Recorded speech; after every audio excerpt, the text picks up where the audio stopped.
আমরা আজকে দীর্ঘ 1 মাস ধরে শহীদ উসমান হাদি হত্যার বিচারের দাবিতে আমরা রাজপথে অবস্থান করছি। আমরা কর্মসূচির পর কর্মসূচি ঘোষণা করছি, কিন্তু দুঃখজনক হলেও সত্য, আমাদের রক্তের উপর, আমাদের গ্রামের উপর তৈরি করা মসনদে যারা বসে আছে সেই ইন্টারিমের টনক এখনো পর্যন্ত নড়ে নাই। আমরা রক্ত দিয়েছি, গাম দিয়েছি, তাদেরকে ক্ষমতায় বসিয়েছি, কিন্তু তারা আমাদের নয়নের মণি ভারতীয় আগ্রাসনের নেপথ্যের, ভারতীয় আগ্রাসন বিরোধী নেপথ্যের নায়ক আমাদের শরীফ উসমান হাদি ভাইয়ের হত্যার সুষ্ঠু বিচার পর্যন্ত এখনো পর্যন্ত কাউকে গ্রেফতার করতে পারেনি। আমরা খুব দুঃখ নিয়ে বলতে হয়, আজকে শরীফ উসমান হাদি মৃত্যুবরণ করেছে, শাহাদাত বরণ করেছে আজকে প্রায় 1 মাস, কিন্তু এখনো পর্যন্ত মূল পরিকল্পনাকারী যারা আছেন, যারা এই হাদি হত্যার সাথে সরাসরি জড়িত আছেন, যারা পরিকল্পনাকারী আছেন, তাদের একজনকে পর্যন্ত এখনো গ্রেফতার করতে পারে নাই। আমরা আরো দেখেছি তারা তাড়াহুড়ো করে একটা চার্জশিট প্রদান করেছে, সেই চার্জশিটের মধ্যে নানা ধরনের ভুল তথ্য দিয়ে তারা চার্জশিট আদালতের মধ্যে উপস্থাপন করেছে। ইতিমধ্যে ইনকিলাব মঞ্চের আমাদের ভাইয়েরা সেই চার্জশিটের ভুলভ্রান্তিগুলা সাংবাদিকদের সামনে তুলে ধরেছেন।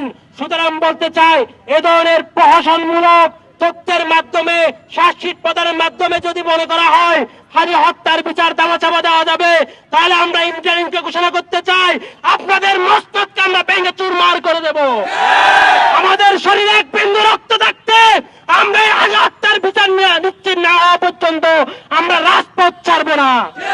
আমরা কর্মসূচির পর কর্মসূচি ঘোষণা করব, কঠোর থেকে কঠোর কর্মসূচি ঘোষণা করব, কিন্তু হাদি হত্যার বিচার নিশ্চিত করে আমরা আমাদের বাড়ি ফিরবো ইনশাআল্লাহ। আর একটা বিষয় তুলে ধরতে চাই, আপনারা জানেন কারা এই হাদি হত্যার সাথে জড়িত, সেই পলাতক সন্ত্রাসী কারা, কাদেরকে কারাগার থেকে জামিন দিয়ে বের করা হয়, কাদেরকে হত্যা করার জন্য পরিকল্পনা করা হয়, এটা আপনারা ভালো করেই জানেন।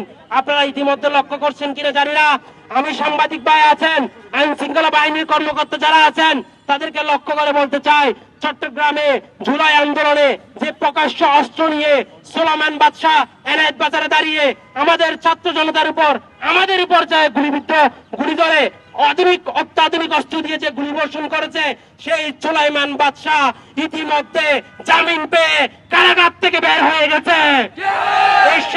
এই চট্টগ্রামের প্রশাসন, চট্টগ্রামের পুলিশ কমিশনার তারা বসে বসে সেটা দেখে আছে। আপনারা জানেন এই আসামি বের হওয়ার আগে প্রত্যেকটা থানা থেকে ক্লিয়ারেন্স নেওয়া হয়। 5টা স্থানে তাকে ক্লিয়ারেন্স দিয়েছে, কোতোয়ালি থানা তাকে ক্লিয়ারেন্স দিয়েছে, চকবাজার থানা তাকে ক্লিয়ারেন্স দিয়েছে। একজন প্রকাশ্য অস্ত্রধারী যার ছবি ভিডিও মিডিয়ার মধ্যে আছে, এরকম একজন প্রকাশ্য অস্ত্রধারীকে আমরা দেখেছি জেল গেট থেকে মুক্তি দিয়ে তাকে মুক্ত বাতাসে ঘুরে বেড়ানোর সুযোগ করে দেওয়া হয়েছে। আগামীকালকে যদি আমাকে গুলি করে হত্যা করে, আগামীকালকে যদি আমাদের সহযোদ্ধাদেরকে গুলি করে হত্যা করে, তাহলে এই সোলামান বাদশাদেরকে ইউজ করবে ইন্টারিম, এই সোলামান বাদশাদেরকে ইউজ করবে আওয়ামী পতিত সরকার। সুতরাং আমরা আজকের মিডিয়া ভাইদেরকে বলতে চাই, আপনারা এই অস্ত্রধারীদেরকে যারা জামিন দেয়, তারা কারাগার থেকে তাদেরকে মুক্ত করার জন্য সহযোগিতা করে, তাদের মুখোশ উন্মোচন করেন, সে সমস্ত প্রশাসনের মুখোশ উন্মোচন করেন, ওসি এবং কমিশনার যারা এটার সাথে সংশ্লিষ্ট আছে তাদের মুখোশ উন্মোচন করেন। আমরা আগামীতে কোন অস্ত্রধারী যদি জামিন পাই, যদি জামিন দেওয়া হয় এবং কারাগার থেকে মুক্তি দেওয়া হয়, তাদেরকে কারাগারে গেটে আটকানো না হয়, তাহলে আমরা এই পুলিশ কমিশনারের কার্যালয় ঘেরাও করব।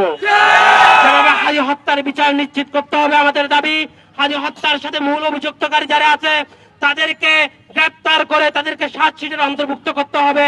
অন্যথায় আগামী দিনে ইনকিলাব মঞ্চের আহ্বানে যে কোনো কর্মসূচিতে আমরা রাজপথে অবস্থান করে এই ইন্টারিমকে আমরা উচিত শিক্ষা দিব ইনশাআল্লাহ।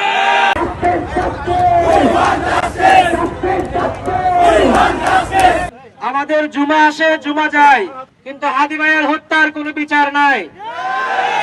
আমরা অনেক সুশীলতা দেখিয়েছি, এবার আমরা ইন্টারিম গভর্নমেন্টকে অনেক কথা বলেছি, আমরা আমাদের সুশীলতার ধৈর্য ফুরিয়ে গেছে। আগামী থেকে আমাদের কঠোর থেকে কঠোর কর্মসূচি আসবে। বাংলাদেশের নির্বাচন হোক আর যাই হোক, হাদি হত্যার বিচার করতে হবে। প্রয়োজনে আমরা স্বরাষ্ট্র মন্ত্রণালয়, আইন মন্ত্রণালয়, ইন্টারিম গভর্নমেন্টকে সহ পুরো বাংলাদেশ থেকে পদত্যাগ করতে বাধ্য করবো, তারপর হাদি হত্যার বিচার করব। হাদি হত্যার বিচারের জন্য রাষ্ট্র সরকার তাল বাহানো শুরু করে দিয়েছে। চল ভাই মারা গেল,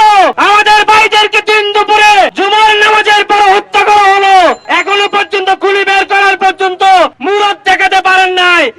আপনারা চুরি করে ঘরে বসে থাকেন অথবা পল্টনের মুড়ে পানের দোকান দেন। আমরা আগামীকাল থেকে আরো কঠোর থেকে কঠোর কর্মসূচি আসবে। বাংলাদেশে নির্বাচনও হবে, হাদি হত্যার বিচারও নিশ্চিত করতে হবে। অন্যথায় ইনকিলাবের কোন কর্মী, মুক্তিকামী কোন জনতা, বাংলাদেশের ছাত্র জনতা ঘরে ফিরে যাবে না, যাবে না, যাবে না।